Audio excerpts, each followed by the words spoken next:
Hello friends, welcome to Indian study पर आपका स्वागत है। दोस्तों, आज की इस वीडियो में मैं आप लोगों के लिए मूल विधि का टेस्ट लेकर के आया हूं, जो कि आपके आने वाले एग्जाम यूपीएसआई के लिए बेहद इंपॉर्टेंट है। तो वीडियो को एंड तक जरूर देखिएगा, क्योंकि लास्ट में मैं आपसे क्वेश्चन भी पूछूंगा और उसका आंसर आपको कमेंट बॉक्स में बताना होगा। साथ ही साथ इस वीडियो की पीडीएफ डिस्क्रिप्शन में टेलीग्राम चैनल का लिंक दिया हुआ है, वहां से आप प्राप्त कर सकते हैं। तो चलिए दोस्तों, स्टार्ट करते हैं और देख लेते हैं पहला क्वेश्चन। विश्व में सर्वप्रथम किस देश में लोक हितवाद यानी कि जनहित याचिका की उत्पत्ति हुई? तो किस देश में हुई? तो सही आंसर हो जाएगा आपका संयुक्त राज्य अमेरिका। तीसरा ऑप्शन करेक्ट। लोक हितवाद का अर्थ क्या होता है? जल्दी बताइए सर, लोक हितवाद का अर्थ क्या होता है? तो आपका सही आंसर हो जाएगा जनता के कल्याण के लिए वाद। दूसरा ऑप्शन से यहाँ पर आपका बिल्कुल करेक्ट हो जाएगा। भारत में लोकहितवाद की उत्पत्ति किस वर्ष के लगभग हुई थी? तो किस वर्ष के लगभग हुई थी? तो सही आंसर हो जाएगा 1980। चौथा ऑप्शन बिल्कुल करेक्ट। भारत में किस न्यायाधीश को लोकहितवाद का प्रणेता कहा जाता है? तो सही आंसर हो जाएगा आपका न्यायमूर्ति टी एस ठाकुर को। चौथा ऑप्शन यहाँ पर आपका बिल्कुल करेक्ट हो जाएगा। किस न्यायालय में लोकहितवाद दायर की जा सकती है? जल्दी बताइए सर, किस न्यायालय में आप लोकहितवाद दायर कर सकते हैं? या तो आप उच्च न्यायालय में कर सकते हैं या सुप्रीम कोर्ट में कर सकते हैं। चौथा ऑप्शन करेक्ट होगा, बी और सी दोनों। नेक्स्ट क्वेश्चन से स्टार्ट करने से पहले मैं आपको बता दूं, दोस्तों आप सभी लोग जानते हैं कि यूपीएसआई के जो एग्जाम की डेट है वो लगभग अभी आगे बढ़ चुकी है। किसी को कंफर्म नहीं पता कि यूपीएसआई का जो एग्जाम है वो कब तक होगा। अप्रोक्सीमेट आप मान के चलें कि सितंबर अक्टूबर में जो है वो आपका एग्जाम हो सकता है ना। तो आप लोगों के लिए मैं चक्षु पब्लिकेशन की एक गाइड बुक लेकर के आया हूँ। गाइड बुक का मतलब ये वो बुक है, जैसा यूपीएसआई का सिलेबस है तो सिलेबस के अनुसार जो है वो इस बुक को तैयार किया गया है। तो आपको अलग अलग भटकने की जरूरत नहीं है कि रीजनिंग की अलग से ले ली, मैथ की अलग से ले ली, मूल विधि की अलग से ले ली। अगर आप एक ही बुक में सारे ही टॉपिक की तैयारी करना चाहते हैं तो ये बुक आपके लिए है। संपूर्ण जो आपका यूपीएसआई का सिलेबस है उसी के अकॉर्डिंग जो है वो इस बुक को तैयार किया गया है। इसमें लास्ट ईयर के सॉल्व पेपर भी है, तो वहां से आपको आइडिया मिल जाएगा यूपीएसआई का एक्चुअल में जो पेपर है वो कैसा आता है। सबसे अच्छी इस बुक की क्या खासियत है, जैसे कोई हिंदी का टॉपिक उठा लीजिए, जैसे हिंदी व्याकरण का मौलिक ज्ञान, ठीक है, ये हिंदी का टॉपिक है। इस टॉपिक को आपने पूरा देखा। अब सबसे अच्छी बात क्या है कि इसमें आपको थ्योरी तो आने नहीं है आपके एग्जाम में। आपके एग्जाम में क्या आना है सर? एमसीक्यू। तो इस टॉपिक से संबंधित जितने एमसीक्यू बन सकते हैं देख लीजिए, सारे आप क्या कर सकते हैं, टॉपिक पढ़ के लगा सकते हैं। तो टॉपिक से आपको जानकारी मिलेगी और एमसीक्यू से आपका वो टॉपिक जो है वो बिल्कुल कंठस्थ तरीके से पक्का हो जाएगा।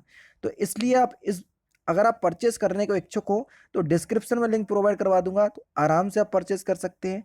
मेरा इसमें कोई भी फायदा नहीं है। आप लोगों के लिए बुक अच्छी है तो मैंने आपको बता दिया, क्योंकि कई लोग पूछ रहे हैं, तो लगातार मैं आपको अलग अलग जो बुक है चक्षु पब्लिकेशन की, क्योंकि इसकी कई बुक मैंने भी मंगा के रखी हैं।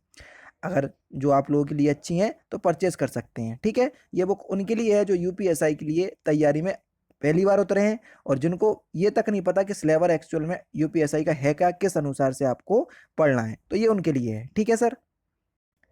नेक्स्ट क्वेश्चन से आपका कि किस न्यायालय में लोकहितवाद दायर की जा सकती है? मैंने आपको बता दिया कि उच्च न्यायालय और सर्वोच्च न्यायालय दोनों में ही। निम्नलिखित में से किस वाद में न्यायालय ने कहा कि कोई भी व्यक्ति या संस्था पत्र के द्वारा भी उपचार प्राप्त कर सकता है, मगर न्यायालय की इस उदारता का अनुचित लाभ नहीं उठाया जा सकता है? किस वाद में कहा गया? तो सही आंसर हो जाएगा आपका एएसपी गुप्ता बनाम भारत संघ। दूसरा ऑप्शन करेक्ट। निम्नलिखित में से किस न्यायाधीश ने एएसपी गुप्ता बनाम भारत संघ के बाद में निर्णय दिया कि न्यायिक तकनीकियां पीड़ित को उपचार प्रदान करने में बाधा नहीं बना सकती या बन सकती? तो सही आंसर हो जाएगा न्यायमूर्ति पी एन भगवती, यानी कि इस क्वेश्चन का पहला ही ऑप्शन यहाँ पर आपका बिल्कुल करेक्ट। निम्नलिखित में से किस वाद में भारतीय संविधान के अनुच्छेद 368 के खंड 4 और 5 को असंवैधानिक घोषित किया गया था? किस वाद में? तो सही आंसर हो जाएगा मिनर्वा मिल्स का वाद। चौथा ऑप्शन यहाँ पर आपका बिल्कुल करेक्ट। निम्नलिखित में से किस मामले में विधि के शासन को संविधान का आधारभूत ढांचा घोषित किया गया था? तो सही आंसर हो जाएगा आपका केशवानंदन भारतीय बनाम। नेक्स्ट क्वेश्चन से आपका कि निम्नलिखित में से किस मामले में सर्वोच्च न्यायालय ने कहा कि संविधान संशोधन की सीमित शक्ति और न्यायिक पुनरावलोकन संविधान के आधारभूत ढांचे हैं? किस बाद में कहा? तो सही आंसर हो जाएगा मिनर्वा मिल्स का बाद। तीसरा ऑप्शन करेक्ट। किस मामले में सर्वोच्च न्यायालय ने कहा कि अनुच्छेद 368 के अंतर्गत पारित विधि अनुच्छेद 13(2) में प्रयुक्त विधि शब्द की परिभाषा के अंतर्गत आता है? तो ये कहा गया गोलकनाथ का मामला। तीसरा ऑप्शन यहाँ पर आपका बिल्कुल करेक्ट। नेक्स्ट क्वेश्चन सब आपके सामने कि केशवानंद भारती के बाद में निम्नलिखित में से किसे संविधान का आधारभूत ढांचा घोषित किया गया था? जल्दी बताइए। तो सही आंसर हो जाएगा संविधान की सर्वोच्चता, विधि शासन, संविधान का धर्मनिरपेक्ष स्वरूप, उपरोक्त सभी आपका बिल्कुल सही आंसर हो जाएगा। नेक्स्ट क्वेश्चन, जनहित याचिका को किस जनहित के संदर्भ में दायर किया जाता है? तो सही आंसर हो जाएगा जन कर्तव्य के उल्लंघन से संबंधित क्षति के संदर्भ में। पहला ही ऑप्शन यहाँ पर आपका बिल्कुल। नेक्स्ट क्वेश्चन से आपका भारतीय संविधान के किस अनुच्छेद के अंतर्गत लोकहितवाद दायर की जा सकती है? तो सही आंसर हो जाएगा आपका अनुच्छेद 32 और अनुच्छेद 226 के तहत। तीसरा ऑप्शन करेक्ट। निम्नलिखित में से किस मामले में सर्वोच्च न्यायालय ने कहा कि उद्देश्य का संविधान का अंग नहीं है? तो आपका जो सही आंसर हो जाएगा वह क्या हो जाएगा? ऑप्शन नंबर बी, बेरुवरी का बाद, यानी कि इस क्वेश्चन का दूसरा ऑप्शन करेक्ट, जो कि 1960 में हुआ था। नेक्स्ट क्वेश्चन से आपका निम्नलिखित में से कौन सा मामला महिलाओं के अधिकार से संबंधित है?